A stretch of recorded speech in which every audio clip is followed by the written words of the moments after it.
Yeah. So be Yeah. blessed. But you know, Yeah. to be able to provide that for us is a great feeling. That's Yes. right. But yeah, and then like I said, age wise, you know, I think there's a largely we see maybe like mid 20s to like early 30s largely. But we've seen younger.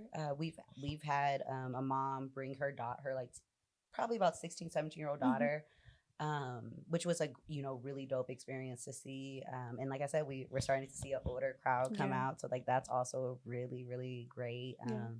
Because they need it too, you Yeah. know. So that ranges a little bit, but it yeah, largely a black community, and I think it's just like, and for me alone, it's just really healing to see us heal. Yeah. So like for us to see we deserve that, and we deserve to be able to, like, my promise to them is I can't, the burden that you are like expected to carry, the expectation here is you put it down, because I can't promise you can put it down anywhere else. Yeah. But here you don't carry that. If you need to cry, you don't apologize about it. Like I'm actually really, I also offer one-on-one coaching with, so some of the women are doing that, and I'm really, really like hard on them about like, you don't apologize in this space.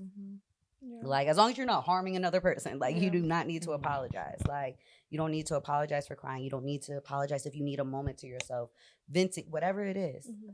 Like in this space, like you don't have to be strong. I'm gonna be upset with you if you are, quite frankly, because Right. like I hate that word strong when it's used towards us, because I think it's like even resilient at this point. I feel like it's been used to, it's like weaponized against us to the point where it's like, if I'm grateful to be resilient because everybody is not. Yeah. But if I have to be resilient because of you, you don't have space here anymore. Right. Because it's too heavy of an expectation to go through life thinking you can't put this down. And that like, oh, yeah, you have all this trauma, like, but you'll be okay because you're a strong Black woman. And it's like, I hope you go to hell with gasoline draws on expeditiously. Yeah. That narrative of the strong Black woman and even strong Black men, like that narrative is just like, so we're supposed to just take anything that comes our way? No. And I think that we're told like strength is vulnerability. That's being strong. Being vulnerable is being strong. Like walking around acting like you ain't got no feelings. Like, first of all, I done seen men throw controllers in the wall, like punch walls. Like, I one of my best friends, the first time I actually remember ever hearing this man like get escalated yell, I like run out. I'm like, what's wrong? It's the game. Like you're like, and I'm like, so okay, so you clearly have feelings. You clearly have, and you know how to express them. But so many of us, and it's not just men. I was in my early 20s by the time I realized I only knew how to identify and address happiness and anger.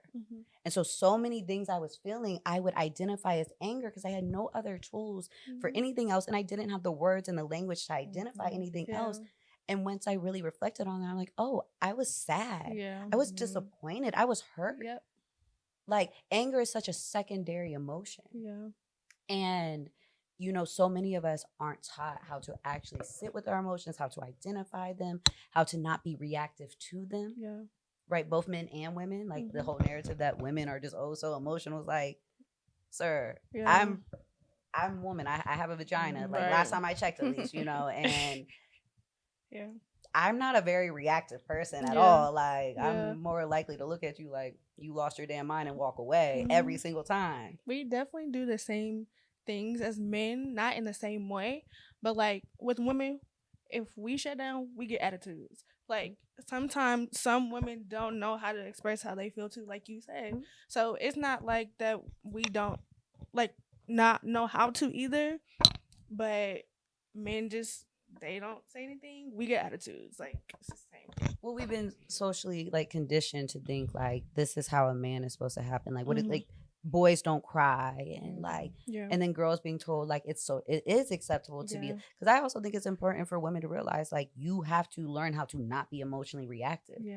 Your feelings are valid, but they are not facts. Right. And so it's like I don't think it's healthy to push a narrative to little girls that women are allowed to just be hyper emotional all the time and be reactive to it. You can feel whatever you want to feel, but like being reactive, you don't get to lash out. It's not okay for women to put their hands on men. You know, you're allowed to be hurt, you're allowed to be upset, and you still need to know how to address that in a healthy manner. It's that emotional intelligence. Baby. Yeah. So many of us don't. Even with the whole therapy thing, the amount of people I see go to therapy for the sake of it's cool now and it's trendy. And it irritates my spirit. I'm like, Man. you didn't even learn nothing. Yeah. You learn how to say gaslighting. And now you just using it casually, Yeah. just throwing Right. it out here. Like, you raggedy bitch. Like, Yeah. Yeah. doing it for the plot. I thought about going to therapy because I've seen like so many people go to therapy and it was like encouraged, and that's great. But like I have my own personal form of therapy, and I had to realize like therapy isn't for everybody. Yeah. You know, like it's great, yes, and everybody should at least experience it in some form, whether that's talking to somebody, whether that's sitting with yourself, whether that's having, spiritual conversations, whatever. But like therapy to me has just been, I don't know, it's like a trending thing that was like in the Black community, I don't know, a couple years ago. And now it's just, I don't know. Yeah. I have my own form of therapy. No, and I agree. And also what a lot of people don't realize is there's a lot of different forms of like Mhm. actual Yeah. like traditional therapy, right? Yeah. Like there's talk therapy, but there's like other things that like really there's therapies that focus more on learning how to control how your body reacts to things, because you can like control your mind, but your body reacts off instinct. For me, like what I found with having a therapist, I didn't need somebody to cry to or to necessarily like, I know what I've been through. I'm very like, it's not a secret for me. I know how to identify those things. I'm very self-aware. I needed solutions. Yeah.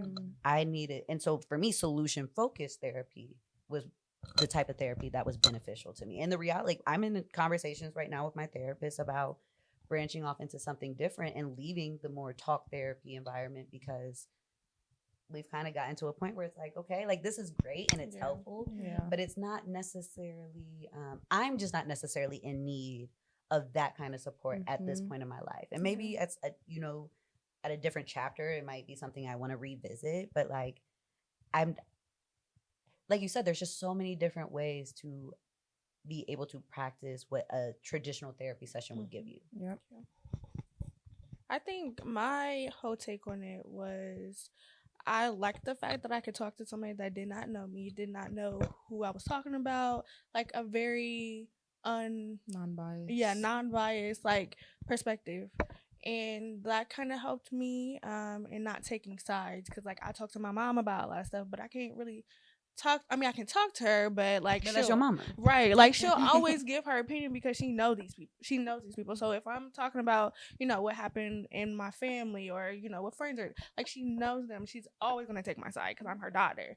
So I like the perspective of someone that doesn't know me, not gonna take my side just because they know me. Like they don't know me, they don't know the other people. So that's why therapy really worked for me, because she's gonna tell me. I mean, my mom's gonna tell me when I'm wrong, but like she's also, like you said, my mom. it's just different, like a therapist is there to help you accomplish the goals that you set with them that you want to accomplish. So they're also there to hold you accountable when you're not doing that in a way that our loved ones are going to oftentimes maybe extend grace to us, right? Like my homegirl tells me like, girl, I went back. I'm probably gonna be like, girl, been there, done that. I get it. It is what it is. We'll do better next time, I hope. Like whatever. But your therapist is gonna really be like, okay, like what caused you, what, like before you even, like, it's not you doing it wasn't the issue. It's like what were you feeling when you called? What were you feeling when they asked you over? Like whatever it is, right? And they have a professional way that they're viewing and navigating that situation, the way that the people in your life aren't going to do that, right? So I think, and they're also not there to like take sides, or not there to sit here like, this your life, you paying them to sit here and be here to hold you accountable, right? Like they're not going to be emotionally invested in the choice you make the way sometimes your friends and loved ones are going to be. So I have an interesting, this should be like a segment, but like us having this conversation right now, what's one emotion that y'all would say y'all are feeling right now? Right now in this moment? I would say happy. I mean, I'm not saying that just to say it. Like I am genuinely happy right now. Like, yeah, I would say happy. with it. How are you feeling? Honestly, like this whole time that, we've been having this conversation, my mind has just really been all over the place. I'm just gonna be honest with y'all. Just because of like me reflecting on my own personal experiences. I've been sexually assaulted as well. Started therapy, and that was part of me, like part of the conversations that I had in therapy, but that wasn't the reason I was in therapy. But I've taken a pause on that just because I felt like lately the conversations I was having with my therapist weren't really helping me. Like, I'm just telling this woman about my week or the last couple of weeks since we last talked, and we weren't really doing a lot of work. So I'm like, okay, let me just like take a pause on this. But yeah, I've thought about that. I've thought about my grandma, my mom. Like, I've just been really thinking about a lot. So I can't necessarily identify with the emotion right now. I'm still present and like I've still been listening. But yeah, I'm just kind of like all reflecting. over. I was gonna Yeah. say reflecting. Yeah. No, I know these aren't always like happy like topics necessarily. But I feel passionate. Like, this is what I do. Like, this is, if I don't know shit else, I know this, right? Yeah. Like, so to have like a space to really, bring light to these things, and I think also show that it can be navigated in a way that doesn't have to be just tears and sadness and how it normally is presented, right? Yeah. I mean, I love it. Like, it makes me feel like really joyful. Like, okay, like, because this is how we tackle these things. These are how, you don't know who's gonna hear this and be like, yo, like, I'm gonna go have a conversation with my mom. I'm gonna go talk to my grandma. I'm gonna ask questions. I'm gonna make a decision for myself. And so to know that like this is going to help people, like, it's just so much joy for me. Yeah, not to cut you off, Bree, No, you're but good. I would say that's probably why I feel like that too, because I've been sexually abused too when I was younger. I was like maybe 5 or 6, and it's not like how you said like it just comes up conversation wise, but like I've told people, you know what I mean? I've told my parents, like, I'm not afraid to talk about it when the moment comes up or when the time comes up to talk about that topic. So like again, like you said, I feel happy because I am able to talk about it and not like I used to cry about it all the time. I don't cry about it no more because I'm just healed. So like when you get to that point where you're healed and you know that you've like gone past there, you forgiven that person, then it's like, oh, I can talk about this and then I can help other people as well. So You were gonna say something? Oh, no. I want to let Girl. y'all know You I'm a gapper, so I can sit here. Go. and What talk. was you gonna say? Oh my gosh. I would say grateful. I think again, like having a conversation. I don't think we've ever had, well, other than like our podcast where we got into like some mental health stuff, but we don't have conversations like this. And I am just grateful for the fact that like we're able to come sit on this couch again, have this conversation with you. And yeah, in front of camera, because I know I've talked to you about what I've been through, Cam, and I've talked to you a little bit, but like, I mean, I'm glad we are having it on camera. That's great. yeah. As taboo as it might be, it's only as uncomfortable as you make it. Like I mean, I'm probably the wrong person to ask, but I haven't once felt uncomfortable having this conversation with y'all today. So like, I think that it's the thought, like most things, the thought is what's scary. The reality of it's really not. And I think it's great that we get a chance to show people like, no, these can be normal conversations you have with your girlfriends, that you have with your friends. And hopefully that inspires people to really start doing, like, I always tell people, like, there needs to be more survivors, not victims. I can only do my part, right? Like, that's all I can do. I definitely plan on retiring from being at least so involved by the time I'm 45. By the time I'm 45, I would have been doing this work for like 30 some odd years. Wow. Like, I started at 18, 19 years old. So, and then by 45, survivors not victims we'll be 4 in May. So it's like by 45, like I put my time in. I did my time. I always want to facilitate. I always want to do this work, but I quite frankly hate being a CEO. I signed up for it, but I didn't sign up for it. And, but I believe in this work, and I know that while it may be uncomfortable and there's a lot of things that I'm learning as I'm going. It's like, if I don't do it, like, who's going to do it? And like, if I don't do it and people don't see that it can be done, nobody's going to create the next thing. I may not change the world, but I know for a fact I can inspire the person who will. So to, like, we need to have these conversations, because like there's a little girl who's like, oh my gosh, I can do this now. Yeah. Like, and they're going to have a vision, and God's going to put something on their spirit and plant a seed, and they're going to grow something that's so beautiful for the community. And it has to start with us. That's why I love having this podcast, because I feel like on social media, like, I may come off as like, oh, like content creator, da da da, whatever, but like, I have generational trauma too. Like, my family goes through bullshit all the time. I'm in my head all the time. I'm an overthinker. I'm emotional. I'm not perfect at all. So that's another reason why I'm grateful to like be able to express these feelings, these emotions, the stuff that I go through, because like nobody's perfect at all. Yeah, and it's like, I think there's also a reality. We say this at Survivors Not Victims all the time, but like there's a blessing and a curse in not looking like what you've been through. Yeah. And because I feel like people think, and no offense to the group I'm about to say this about, but like, I think people think like, oh, for me to give you empathy as for like having gone through something, like they think you got to look like a crackhead or something.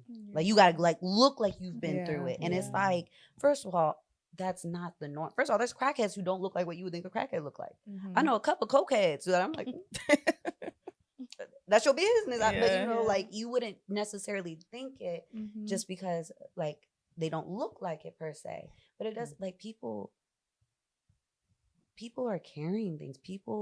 Everybody is going through something. Everybody has something that they're like, damn, this is hard. Like, healing is a journey.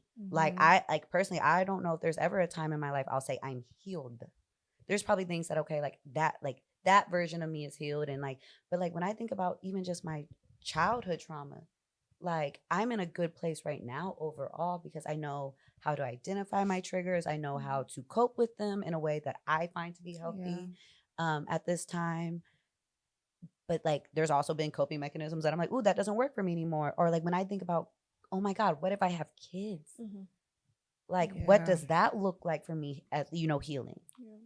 Like, that's a whole different space. And it's like, so I think that that's the part of like, where it's like, I've been through shit too, and I don't have to look like what I've been through. And I think actually the whole thing with pretty privilege, and particularly we're all pretty women, right? Like, it's almost like you don't get to have a bad day. You don't get to say, yo, I don't feel good about my body. Yeah. You don't get to say like, yo, I'm not feeling myself.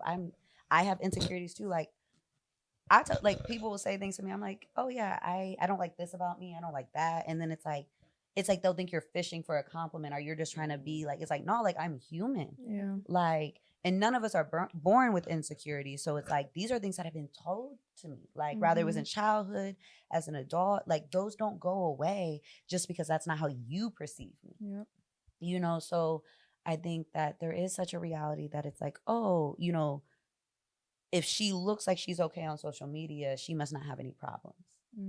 Like, oh, she's a content creator, so like, what problems could she possibly have? She must have it all together. It's like, the complete opposite. First of all, my business is just not your business. Right. So, like, that's really, mind your business. Like, that's really what it is. It's like, but and you don't have to. You also, I think it's really sad that we live in a world where it feels like you have to damn near be drowning and yelling for help to get it. Like, no, like, we all want grace extended to us without having to explain why we need it. And we very often don't give it to people the same way that we want it to be given to us. And I think that if people were more mindful, if people took 5 seconds to think about like, hey, how is my behavior or my actions impacting these people, especially if I care about you? The world would be a better place. 5 seconds just to think like, does this harm her? Like, it might not be my intent. People too often lead with thinking their intention matters. It only matters to you. Like, we judge ourselves off intent and others off impact. Like, it's just what it is, and that's human. I think it's human nature personally, because it's like, like, oh, Storm, when I said da da da da, I was just trying to help you out. And for me, it's like, well, bitch, you was kind of rude. My feelings was hurt. The impact isn't dismissed because your intention wasn't to harm. Because if the harm, like, if you bumped into me, right, and I fall, you might have not meant to bump into me, but I still But I scraped my still knee. fell. Right. Like, Still like that hurt. hurt. Yeah. So, I mean, to be honest, like I know we said we didn't have trending topics, but I actually just thought about this. It's like that track runner who hit Takes her- the Oh, I Um, seen that. and the other track runner, and like Yeah. rather, I mean, it wasn't an accident at all, and it's comical Very at much this point intentional. that she's like trying to still claim that. But even if it was, is it hard for you to apologize? Because it doesn't matter if your intention was to cause harm or not. Yeah, you still did it. That girl Yeah. had a concussion, a skull fracture. The impact is there, and the impact doesn't. There's situations where it's like maybe okay, the intention does outweigh the impact. The impact is small enough or harmless enough that it's fine. Mhm. But more often than not, that's not the case. Yeah. And I think that people are just so hell bent on not being wrong that it's like, oh, I can't apologize. I have to, stick. I have, they want to. People dig their heels in on the wrong things, like be dying on the wrong heels, and it's like you actually don't have to do that. Yep. People hate to be wrong for some reason and take that as like embarrassment. Like, no, I Like, don't. instead of an opportunity for growth. Yeah. Yeah. Like, that's all it is. It's like I said this earlier. You're never gonna always get it right the first time. And I think that goes back to like the whole concept of being like a strong black woman or like a strong black man. Like everybody wants to be high and mighty and I'm right and I'm this and I'm that. And it's like, no, like you can let your guard down, be emotional. You can be wrong. Let's normalize being wrong in 2025. Let's normalize being wrong. Let's normalize, like, to be honest, I want people to look at me like I don't know everything. Because I don't want you to expect me to know everything. Yeah. I did not ask to carry that. I did not ask for that responsibility. Yeah. I do not have it all together. I had somebody tell me, I had a friendship breakup recently, and she was like, oh, well, you're just naturally good at these things. And it's like, you are dismissing the effort that I put in to get it right. Mm. And when we think that people just naturally don't go through things or they just naturally have it all together, it's like you are dismissing the work and the effort it took. Because guess what? It's not easy to extend myself. It's not easy to be invested in all these things and to show up and to do this and to do that. I work at it. I don't always get it right. Yeah. But like to always look at people and think like, oh, because you look this way, you must have it all together. You're putting an unreal. It's what we do to celebrities, right? It's like, oh, because you're a celebrity, you're on this pedestal, and you have to always get it right. And they are human, and they're gonna fuck up, and they're gonna do things. I love my best friends, and I don't like everything about them. Like that's people, and there's nothing I wouldn't do for the women in my life. Mm-hmm. It's just people. You're not going to love everything about everyone, but you make a choice to be intentional about how you navigate things. And when people forget that part of it, it's like you are dismissing the work that goes in to getting it right. Right? Like whether I got it right the first time or not, it took work, it took effort to do this. And you take it away from yourself also. And then people think that they can't because they don't look a certain way. And then it becomes an excuse of like, oh well, if I had this, if I lived here, if I looked like whatever, it's like I could do that then. It's like you can do it now. You don't have to have it all together. I'll be the first to, even in sessions, I tell the women who come, I am no further along than you. I do not have the blueprint for us. Like I just created a space for us to come together. That's the only difference. That is, I'm not further along. Yeah, exactly. And I think more people need to hear people be honest and transparent about that. Like I have no desire to paint a picture to anybody that is not true. Like I fuck up all the time, probably more times than I get it right. And I'm okay with that because that's where intention to me comes in. It's like, okay, I know it's not that I have good intention. It's that I have intention to get it right. So if I didn't get it right that first time, I'm back at the drawing board trying to figure it out. I have my feelings. I hold space for myself, but then I'm back at the drawing board. It's like, okay, let's try it again. Like losing a battle doesn't mean I lost a war. And I give myself that grace. And I just wish people did that. Because it's both harmful to others and themselves when they look at it and like, oh, as long as you look this way, you must have this together. Like, oh, she looks like she has her life together. He looks like he's doing well. Whole time, both parties are struggling. Like, and people don't owe you having to say they're struggling to be struggling. Our last topic is around sisterhood, which you kind of already got into a little bit. But what does it mean to redefine sisterhood? Or in what ways are you redefining sisterhood? professionally, when I think about survivors, not victims, and I think of like what we've built in for like almost 4 years, and like the last like maybe 8 months, I've really seen not just only an increase. We went from holding space for 20 women to now we have to hold space for up to 30 women to sign up. But seeing returners was like, okay, this our goal was to build community, to build sisterhood. And we love new faces, and that's always exciting. But it's like when I see the women coming and keep coming and keep coming, and their names are signing up every time, I'm like, that's a good feeling. I'm like, yo, like this is what we meant to do. This is sisterhood. These are women who maybe did not know each other before, who are like, I'm trusting you with this. I'm trusting you to let me put this down, because we all have to do that. This is not, I always tell them, this is not the Storm Show. This is not me sitting here saying like, I'm not here to talk at you. And like, even like somebody was just giving us feedback the other day, and it's like, yo, like I love the fact that it's all of us talking. Like we actually we have a Survivors Not Victim affirmation jar, and you can like add an affirmation. You can come get an affirmation if you need one, and we all put into it though. It's not just me putting a lot of affirmations in this. Actually, I don't think I put an affirmation in. And so it's like, to me, I was like, it was a reminder to them that you guys are pouring into each other. I'm not always gonna be here, you know, like I can't wait to pass the baton. Okay. Like I can't wait to pass the baton on, which is the older generation has really struggled with, right? And I get it. And but like, I want to pass the baton on. So I have to prepare these women to be able to trust each other, to lean on each other, because somebody else is going to step in one day, and they're going to be like, we're going to take Survivors Not Victims to the next level, right? And like, they have to do this with each other, and they have to trust each other. And so like, to see that, like, that's really like, to me, that is sisterhood. Like, it's like, okay, they're trusting each other. They're coming together. They're supporting each other. They're building relationships outside of Survivors Not Victims. And it's like, that was what we wanted. So you would say that even though there is like an age gap, because I know you said older and younger women, that it helps more because each age group can learn from each other. Exactly. Absolutely. Like, we have a 45-year-old woman who has been coming consistent. And it's actually funny. Her first session she came to, she used to sign up a lot, but she had a hard time like coming, and like, which is so totally understandable. Her first session she came to was Halloween, and I was dressed up like Mrs. Incredible. So that's how she got introduced to me, and she's come to every session since. Wow. And so, and she actually, she was sharing with me, she's one of my one-on-one clients. Like, this has changed her life.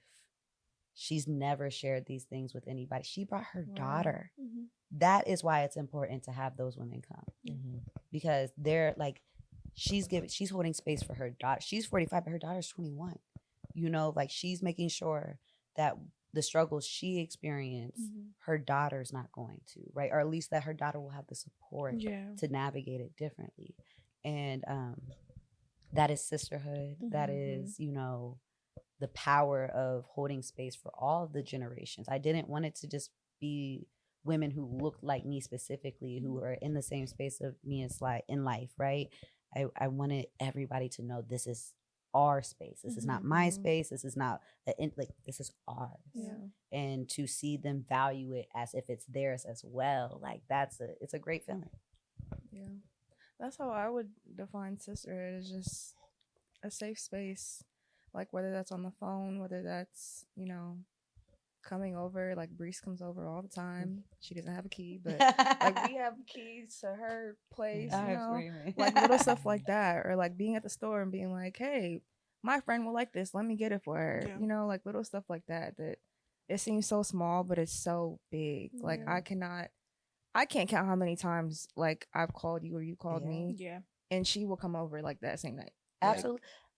I wish more people, women specifically, valued friendship the way that they value romantic relationships.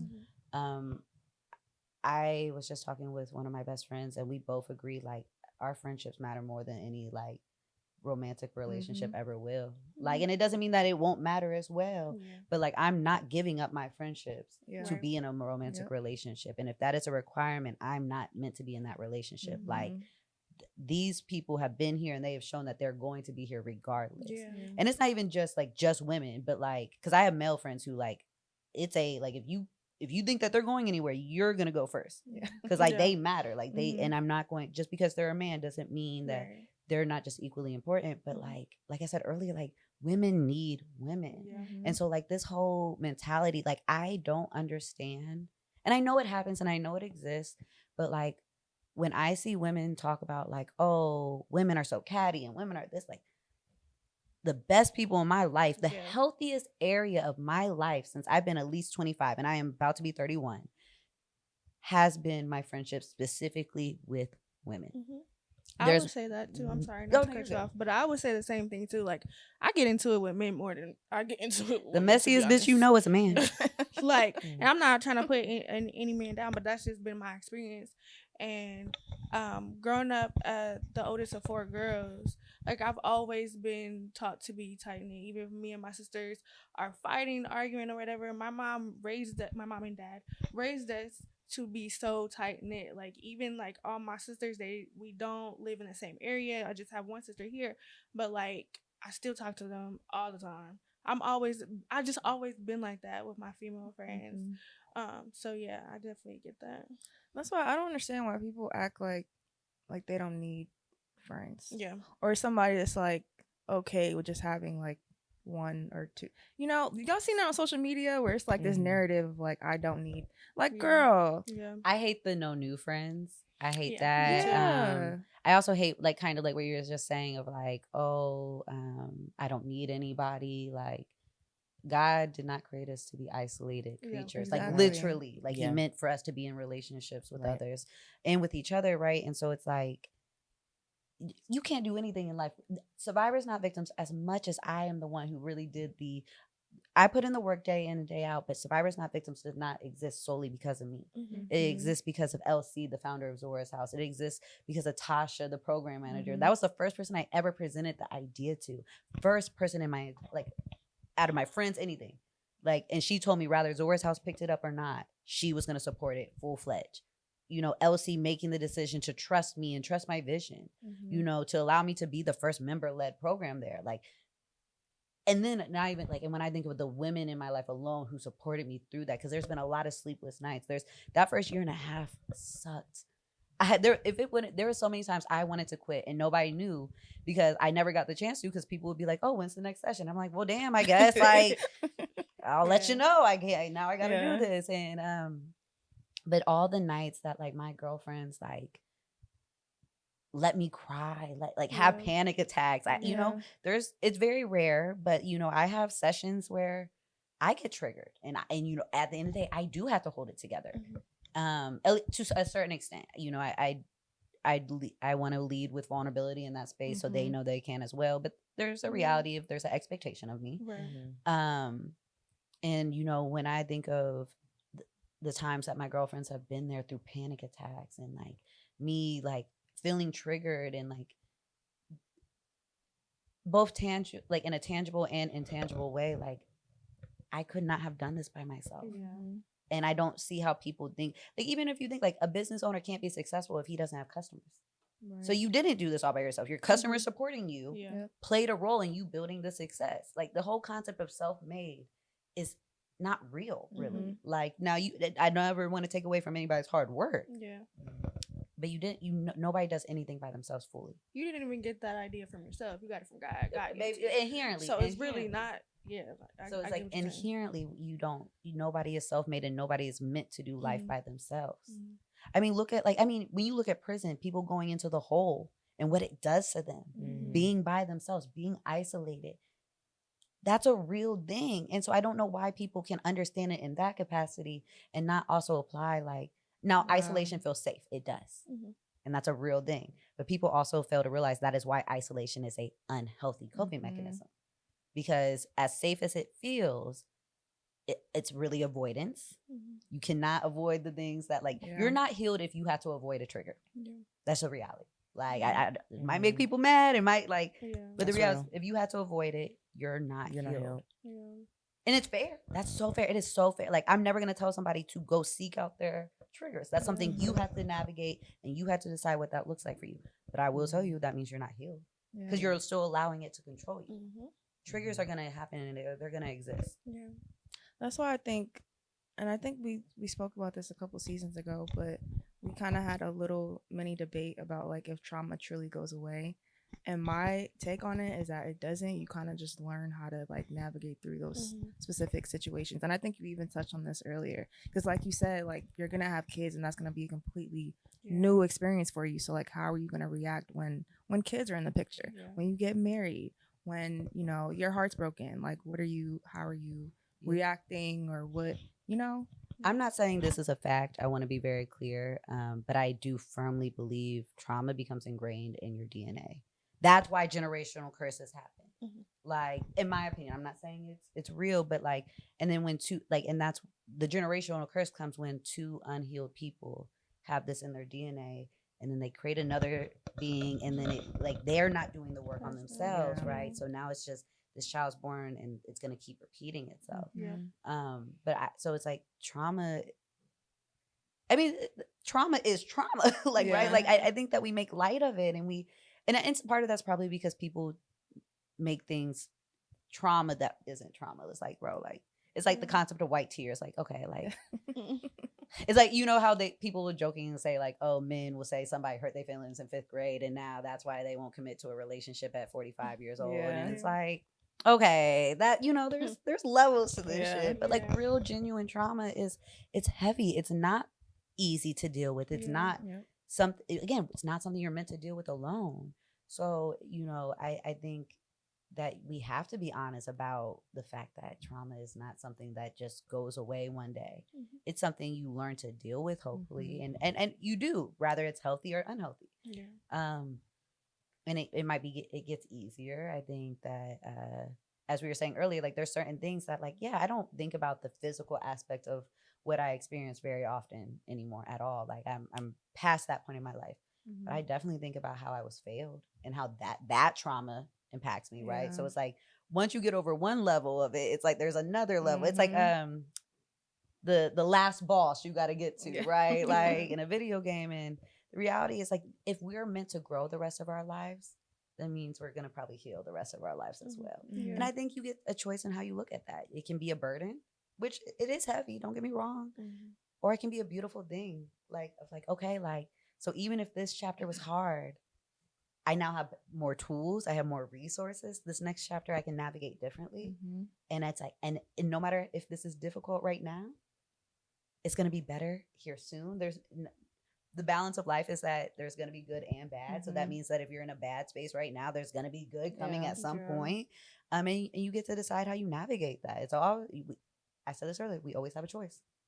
So you can have an attitude, and you're going to feel every bit of this experience. And I'm saying this as somebody who's had the attitude sometimes, you know, or you can decide life can still be enjoyed and you can heal. Like I have a saying, like, it's very rare anybody will hear me say I had a bad day.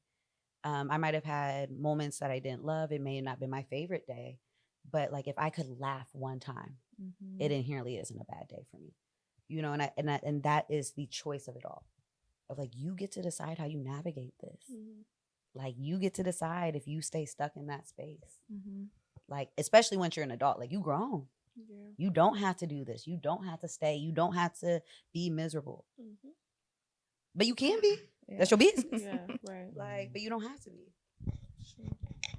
This is good. So good.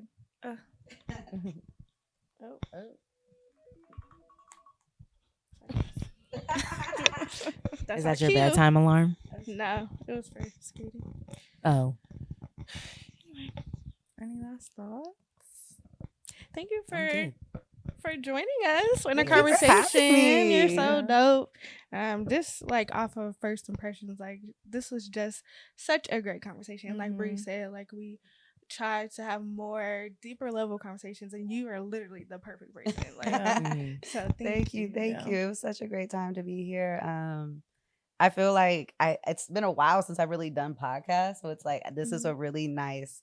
Oh, I almost really got to a point where I just didn't enjoy like podcasts in general because of what so many of them have become. So to be here and you guys asking like really thoughtful questions and like holding space to have like some uncomfortable conversations. Like y'all have restored my faith in the Yeah, podcast. it's refreshing for sure.